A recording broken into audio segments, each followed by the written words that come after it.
নমস্কার, পশ্চিম মেদিনীপুর থেকে পুতুলের হোম কিচেনে আপনাদের সকলকে জানাই স্বাগত। আশা করি আপনারা সকলেই খুব ভালো আছেন, আমিও খুব ভালো আছি।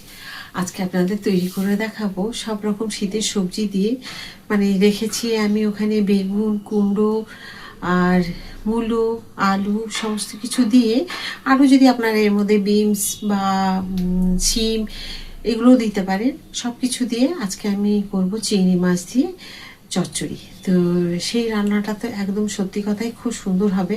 আশা করি শুনেই মনে হচ্ছে যে খুব ভালো লাগবে। আর তৈরি করে নেব কীভাবে সেটা তো আপনাদেরকে সাথে থেকে দেখে নিতে হবে। তো আমি যেসব রান্নাগুলো করি আপনাদের তো সকলেই অনেকেই দেখেন, দেখে কমেন্ট করেন, ভালো লাগে। তো এইভাবেই আমাকে কিন্তু কমেন্ট করে জানাবেন যে কেমন হয়েছিল। তো চলুন সাথে থেকে দেখে নিন আমি কিভাবে রান্নাটা করে নিচ্ছি। দেখুন তেল গরম হয়ে গেছে। এখন আমি এগুলোকে একটু তেল দিয়ে, এই দেখুন বড়ি দিয়ে আমি ভেজে নেব। আজকে আর শুকনো ভাজা হলো না, ভুলে গেছি। তো যাই হোক, বড়িগুলোকে এখন আমি এমনি ভেজে নেব।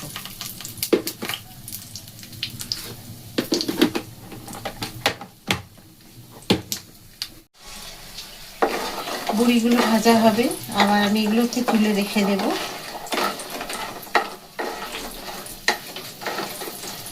বড়িগুলো এমনভাবে ভাজবেন যাতে পুড়ে না যায়, একটু লাল লাল হবে সেই রকম। আপনাদের দেখিয়ে দেবো আমি কীরকম ভাজছি।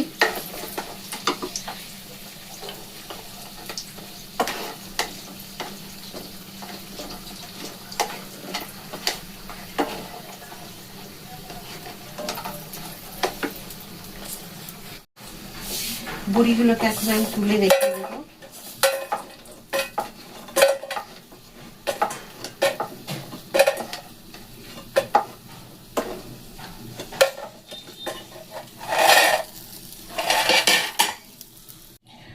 প্রথমে দিয়ে দেবো দেখুন দুটো শুকনো লঙ্কা,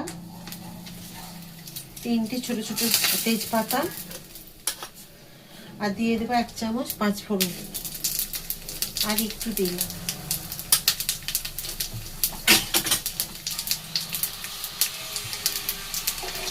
সুন্দর গন্ধ এসে গেছে মশলা দেওয়া মাত্র, তেল গরম ছিল। এখন গ্যাসের ফ্লেমটাকে আমি কমিয়ে দেব। তারপর এই যে দেখুন বেগুন কেটে রেখেছি, বেগুন, কুমড়ো, মূলো,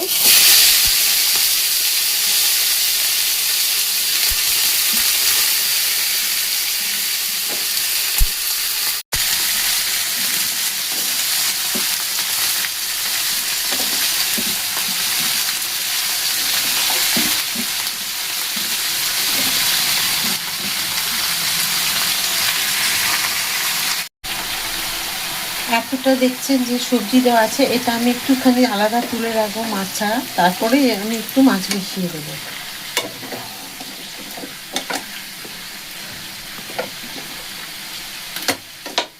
আমি এখানে আদা একটুখানি 1 ইঞ্চি মতো আদা গ্রেট করে দেব। যখন এগুলো সেদ্ধ হবে, ভাজা হবে, দুটোই হয়ে যাবে, তখন আদার যে গন্ধ সেটাও কিন্তু চলে যাবে। তো এখন আর আমি কিছু দেবো না। যদি আপনারা লঙ্কার ঝাল বেশি খেতে চান তাহলে এখানে কাঁচা লঙ্কা বাটা বা কাঁচা লঙ্কা দিয়ে দিতে পারেন বেটে, বা শুকনো লঙ্কা, যে লঙ্কাটা আপনারা খেতে বেশি ভালোবাসেন সেটা দিয়ে দেবেন। যতটা খেতে খুশি আপনারা ঝাল খেতে পছন্দ করেন সে বুঝে দেবেন। তো আমি আদা দিয়ে দিলাম, দেখুন গ্রেট করে 1 ইঞ্চি।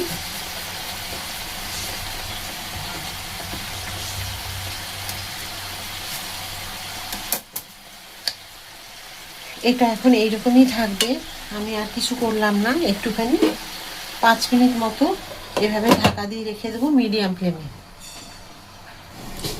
ঢাকা খুলে এখন দেখে নেবো, প্রায় 5 মিনিট হয়ে গেছে। তো দেখুন সবজিগুলো একটু কমেও গেছে। তো একবার এভাবে আমি উল্টে, এই রান্নাটা তো খুব সহজ, আপনারা দেখলেই বুঝতে পারছেন যে রান্নাটা সত্যি খুব সহজ। এত সহজ রান্না হয় বলে আমার মনে হয়। তো যাই হোক, আর কুমড়ো দেখুন এক্ষুনি এখনই সেদ্ধ হয়ে গেছে। আর এই কুমড়োগুলো এতটাই সুন্দর না, বেশি গলে যাতে না যায় সেটা দেখতে হবে। এখন দিয়ে দেবো দেখুন আমি পরিমাণ মতো নুন। আমি দিয়ে দিলাম 2 চামচ মতো নুন, যদি প্রয়োজন হয় আবার পরে দেব।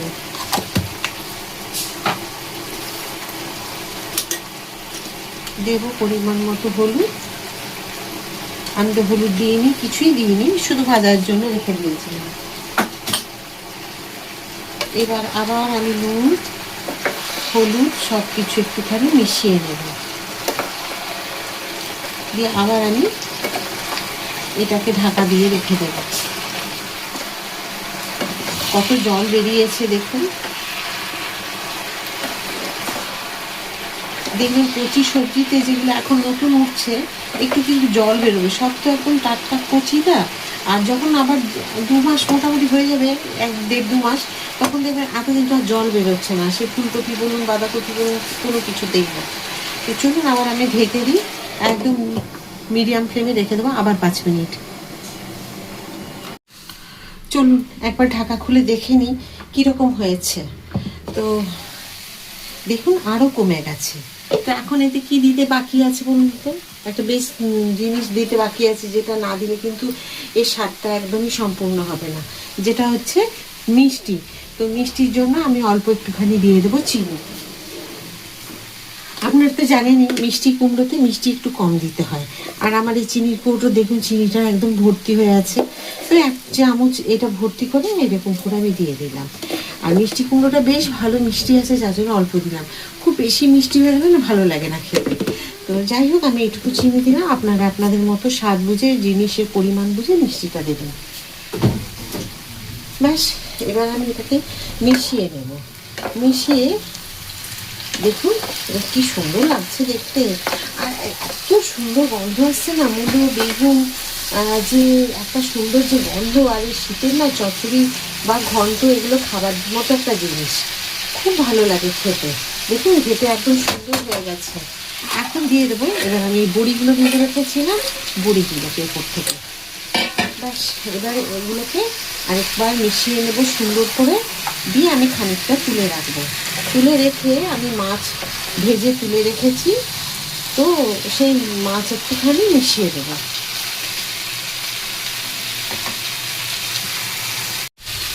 আমার তো এই শীতকালে বেশ ভালো লাগে চচ্চড়ি খেতে, বা কুমড়ো দিয়ে দেখবেন আরেক রকম আমি রান্না দেখিয়েছি আপনাদের, সেই রান্নাটাও আপনারা দেখবেন, ভালো লাগবে আপনাদের। আর এই রান্নাটা যেটা আমি করছি, এটা আপনারা রুটিতে খেতেও ভালো লাগবে আপনাদের, আবার ভাতে তো ভীষণ ভালো লাগবে। খিচুড়ি তো শীতকালে আমাদের বাড়িতে প্রায়ই হয়ে থাকে, প্রত্যেকেরই হয়ে থাকে, আমাদের আমাদের সব পরিবারে। তো তখন কিন্তু খিচুড়িটা খুব ভালো লাগে, খেয়ে দেখবেন ভীষণ ভালো লাগে। আর যারা সবজি প্রেমী তাদেরকে তো যেমন খুশি করে রান্না করলেই খুশি হয়ে যাবে। যারা সবজি খেতে ভালোবাসে না তাদের জন্য যদি এরকমভাবে একটু করে রান্নাটা করেন না, দেখবেন খুব খুশি মনে খাবে, এর প্রেমে পড়ে যাবে খেতে খেতে। তো আমি যেভাবে করছি অবশ্যই একবার করবেন, আর খেয়ে বলবেন কেমন হয়েছে। তো আপনারা তো যারা, আবার বলছি, যেসব আমার পরিবারে যারা যুক্ত বন্ধু, আমার দিদিরা বড়রা, আমার সমবয়সী, আমার ভাইরা দাদারা যারাই আছেন কম বয়সী, সকলকেই আমি উদ্দেশ্য করেই বলছি, যারা কমেন্ট করেন অসংখ্য ধন্যবাদ আপনাদের সকলকে। সকলে আমরা পরিবারে যে যুক্ত হয়ে আছি, আমার পরিবারে যুক্ত হয়ে আছে, সকলকে অসংখ্য ধন্যবাদ এইভাবে আমাকে সাপোর্ট করার জন্য, আমার রান্না আপনাদের সকলে ভালো লাগার জন্য। আর আমি আবার বলবো, যদি কোনো রান্না আপনারা দেখতে চান আমাকে নিশ্চয়ই কমেন্ট করে জানাবেন, আমি চেষ্টা করবো আপনাদের কাছে গিয়ে রান্নাটা দেখাবার, আর কেমন লাগলো সেটা বলবেন। হ্যাঁ, আরেকটা কথা, কি বলবো, যে এই যে কুমড়োটা যে আমি রান্না করেছি, এই কুমড়োটাতে যদি চিংড়ি মাছ দিয়ে করেন খুব ভালো, আর যদি না করেন তাও ভালো লাগবে।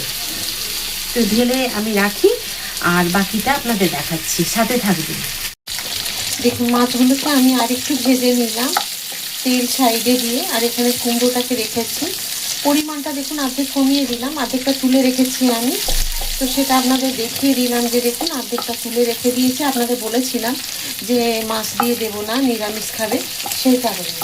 তো এইভাবে দেখুন রান্নাটা আশা করি আপনাদের দেখেছেন, খুব সিম্পল রান্না, একদমই কোনো মশলার বাহার নেই, কিচ্ছু নেই। দিয়ে এবার কুমড়োটাকে মিশিয়ে দিলাম। দেখুন এই রান্নাটা আপনাদের সকলেরই ভালো লাগবে, যে আমি যেভাবে করলাম, একদমই কারো অপছন্দের রান্না নয়, সবাই খুব খুশি মনে খাবে। আমি তো বললাম যারা সবজি খেতে ভালোবাসে না তারাও দেখুন খুশি মনে চেয়ে খাচ্ছে, কারণ এতটাই টেস্টি হয় এভাবে কুমড়ো চচ্চড়ি, যেটা চিংড়ি মাছের চচ্চড়ি, যেটা সবজি দিয়ে চিংড়ি মাছের চচ্চড়ি। দেখুন ও কি সুন্দর গন্ধ, অসাধারণ একটা গন্ধ বেরোচ্ছে। মানে এই রান্নাটা আমি আমার ঘ্রাণ শক্তিতে আমি পাচ্ছি, রান্নাঘরে আছি, রান্নাটা করছি বলে। আপনারা যখন করবেন ঠিক আমার মতোই যদি রান্নাটা করেন, ঠিক আপনারাও পাবেন। একটু শাহি গরম মশলা দিয়ে আমি রান্নাটা কমপ্লিট করব। একদমই বেশি দেবেন না, অল্প একটুখানি হাফ চামচ মতো দিলেই হয়ে যাবে।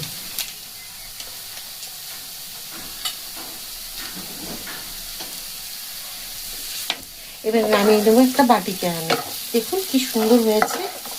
আপনারা বুঝতে পারছেন যে মিষ্টি সমস্ত কিছু সব দেওয়া হয়েছে। এরপর দেখুন মাখো মাখো হয়েছে, খুব ভালো লাগছে দেখতে। এটা কিন্তু সবজিগুলো খুব বেশি গোটা গোটা থাকলেও ভালো লাগবে না। দেখুন কেমন হয়েছে বলুন রান্নাটা।